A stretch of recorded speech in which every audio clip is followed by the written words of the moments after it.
Ragazzuoli miei, benvenuti in questo nuovissimo video con il signor Uriel.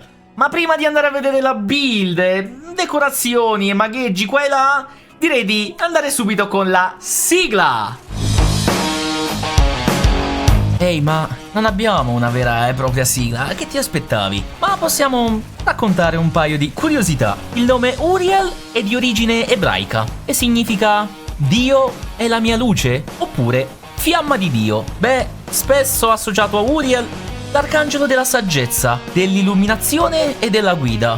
Noi lo colleghiamo al tema del diavolo. D'altronde la sua coda e anche la sua salute, il suo scudo 666, beh, non fanno altro che dare un riferimento al numero del diavolo. Ed è per questo che noi lo chiamiamo The Fucking Diablo.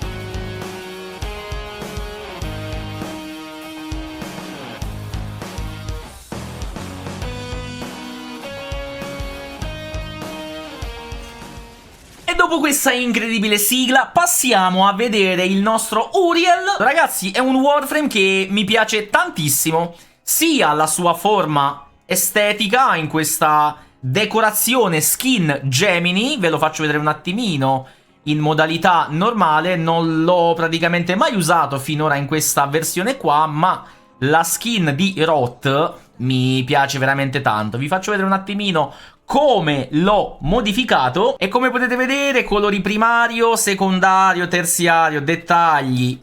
Abbiamo la paletta Civ, questo nero qua giù che è praticamente il mio preferito perché gli dà proprio darkness, cattiveria. E poi con l'emissivo e l'energia tutto rosso. Paletta di Halloween, primo colore, questo qua rosso, e viene praticamente così. Gli accessori non ho trovato qualcosa che gli stia veramente bene, anzi lo vanno più a rovinare, quindi ho lasciato gli accessori di base, gli ho messo l'effimera, questa dell'elettricità, tutto con la solita colorazione del Warframe, che loro rendono veramente cattivissimo.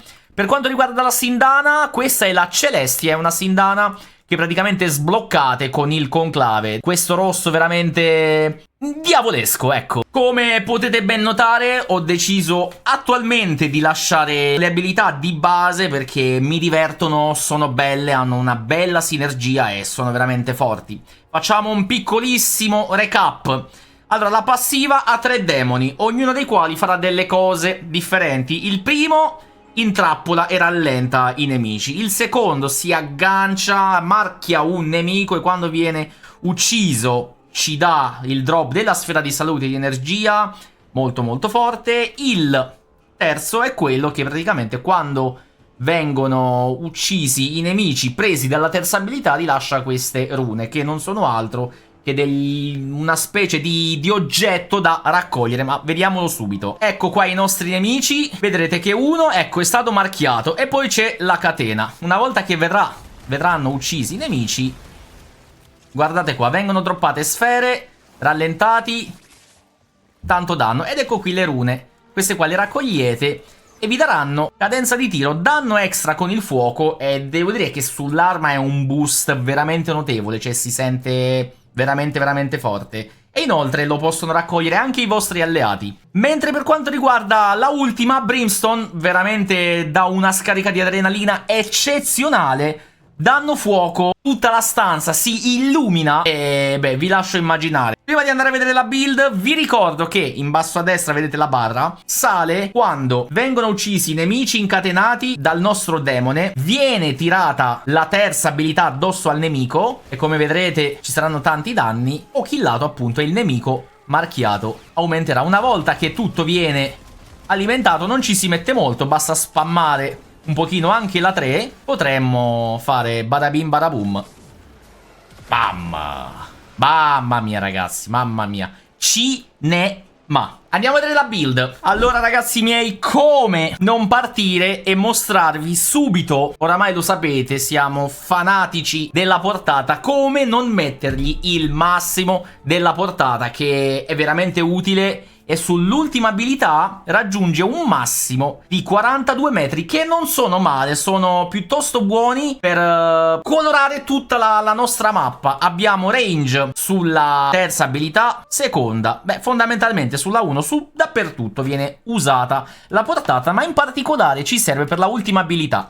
Quindi abbiamo le classiche mod, a partire dall'Exilus, il Cunning Drift, abbiamo la Stretch, abbiamo l'Overextended e l'Augur Reach. Ovviamente, solito discorso, non si sa mai che ci sia qualcuno con l'elettrico all'interno della missione, tanto vale mettergli l'Archon Stretch, ma io in questo momento non ho i punti, quindi non ce l'ho messa. Seconda cosa importante avere, una buona durata. Diciamo che il discorso qua è, ci basta una Primed Continuity, ci dà una buona durata. La durata sulla prima abilità, come vedete, funziona e scala molto bene, abbiamo 54 secondi della prima abilità, si casta la 1, si tiene attiva e stiamo a posto. La seconda non ha bisogno di chissà che durata, perché d'altra parte viene messo marchiato il nemico, viene killato e easy. Terza abilità, quella che un pochino magari ne risente, perché tira questo vortice, chiamiamolo così, delle tre anime che va in avanti per 7 secondi, ma considerando che la potete, diciamo, tirare 3 volte in contemporanea, le vostre anime andranno in giro, quindi senza troppi problemi. La durata va più che bene. E poi soprattutto per la ultima abilità abbiamo 15 secondi,5 in cui l'abilità resterà attiva. Non è poco, ma non è neanche tanto, considerando che vogliamo avere tanto raggio e anche un buon danno. Direi che 15 secondi in realtà vanno più che bene, anche perché poi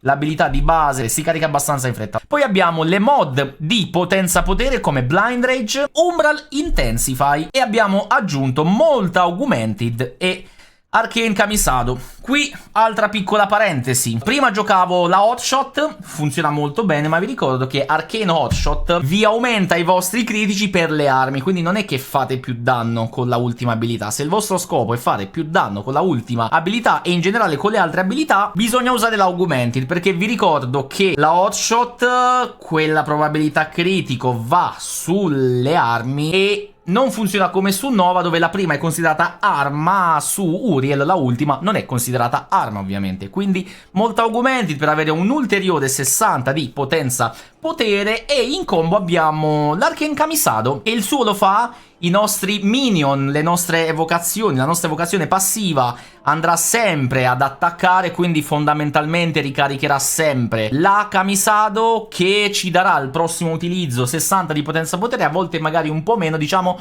non è fisso come l'Augmented dove avete raggiunto le 250 kill e state a posto, ma tutto sommato fa il suo. E soprattutto fisso ci dà il 20% di velocità di movimento per le nostre evocazioni, che onestamente non vi saprei dire precisamente quanto effettivamente cambia e faccia differenza sto 20 in più o 20 in meno, ma di sicuro avercelo è sempre meglio che non avercelo. Quindi ho optato per tenere la Kamisado, anche perché le due arcane ci danno un totale di 120 di potenza potere, e direi che non è per niente male. E in più sto usando come aura Summoner's Wrath, che tecnicamente aumenta il danno del 75% per le nostre evocazioni, che vengono considerate evocazioni anche se non è un'abilità, quindi sul fatto che funzioni o no è difficile un attimino capire se la mod funziona o no. Nel dubbio, se non la volete usare, gli buttate per esempio Growing Power e state a posto. Poi per concludere la build abbiamo una Primed Flow e l'Archon Vitality, molto importante perché oltre a darci un po' più vita ci dà anche la sua passiva che mette stats di fuoco sul nemico, quindi le applicherà 2 volte. E sulla ultima abilità, beh, si sente, fa veramente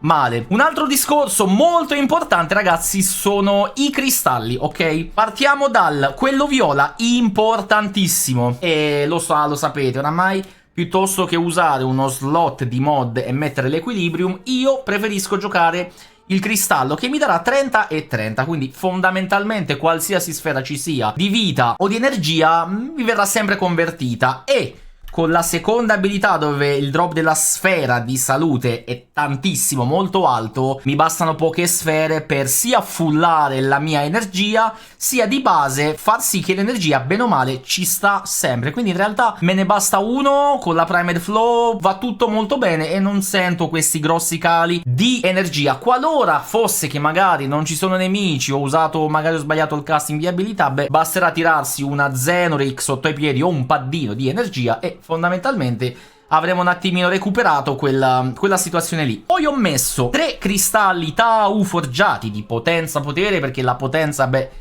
non fa mai male e ci piace.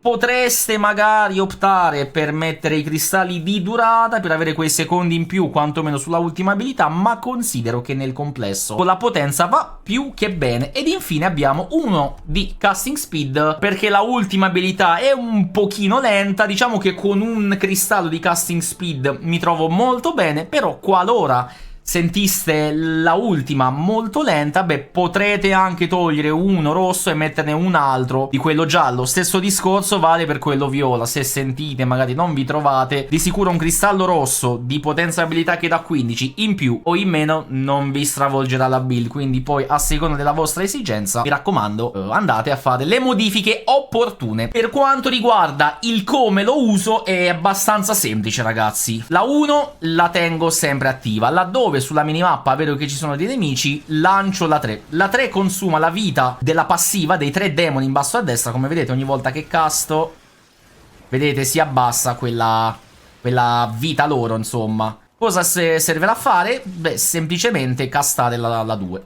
La 2 ci fulla in instant, oltre a darci la vita, darci lo scudo sovrascudo e darci, per la durata dell'abilità, in questo caso nel suo casting, darci anche dell'immortalità. Quindi in realtà è molto molto forte e la vedo molto molto utile. Mi dispiacerebbe togliere qualche abilità per mettere qualcosa di Helmet, infatti non credo di farlo ora come ora. Una volta che spammate la 3, vedete, sale la ultima, mi vado sempre a mettere sulla mappa, per non sprecare la ultima abilità, al centro di quello, diciamo, dei nemici, dove penso di poter coprire più punti rossi, ok? Considerando che abbiamo un 42 metri di raggio, quindi per 2 un diametro di 84 metri, direi che non è per niente poco. Mi metto nel centro, ragazzi, e spammo la ultima. E come potete vedere, barabim barabum, vanno giù, che una meraviglia, considerando che ci sta da maxare l'Augmented, beh, con più potenza potere, sicuramente il male è assicurato. Al momento la build la sto utilizzando così, è ancora in fase, diciamo, di testing, però tra i test vari che ho fatto mi sento di straconsigliarvi questa build, perché si adatta bene un po' a tutti i tipi di missioni. Fra l'altro voglio ricordarvi che quando avete la prima abilità attiva, ragazzi, se saltate e premete l'L1, almeno su console, quindi sarebbe la capriola barra scivolata, basta che lo premete un tocchetto, inizierete a volare praticamente e volerete per tutto il tempo della durata della prima abilità. Se ovviamente andate a sbattere su un muro si ferma, se è beccato un nullified ovviamente si interrompe questo volo, ma devo dire che è molto molto utile, soprattutto su quelle missioni dove ci avete da fare le maratone, fondamentalmente. Quindi con le nuove missioni della ribellione, io vi giuro mi trovo veramente veramente bene. È guidabile e va super veloce ed è molto molto molto interessante. Altre piccole modifiche che vi suggerisco magari di provare è sicuramente togliere l'Umbral Intensify volendo e giocare la mod del Precision Intensify, che vi darà il 90% di potenza sulla ultima abilità. Ora sì, farete più danno, però io preferisco giocarmi l'Umbral Intensify e assicurarmi una potenza omogenea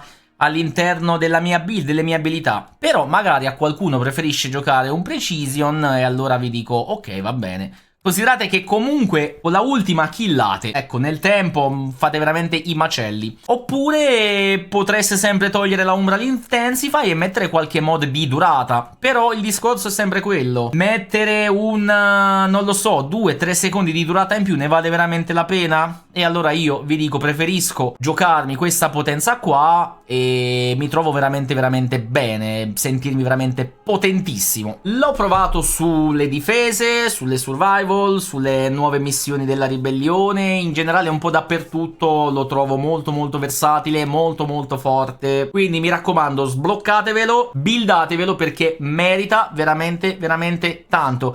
Detto ciò, ragazzoli miei, fatemi sapere qui nei commenti cosa ne pensate di Uriel, come l'avete buildato, se vi trovate con questa build, e io vi aspetto aspetto in live come al solito. Vi mando un abbraccione e grazie per aver guardato il video. Alla prossima. Ciao belli!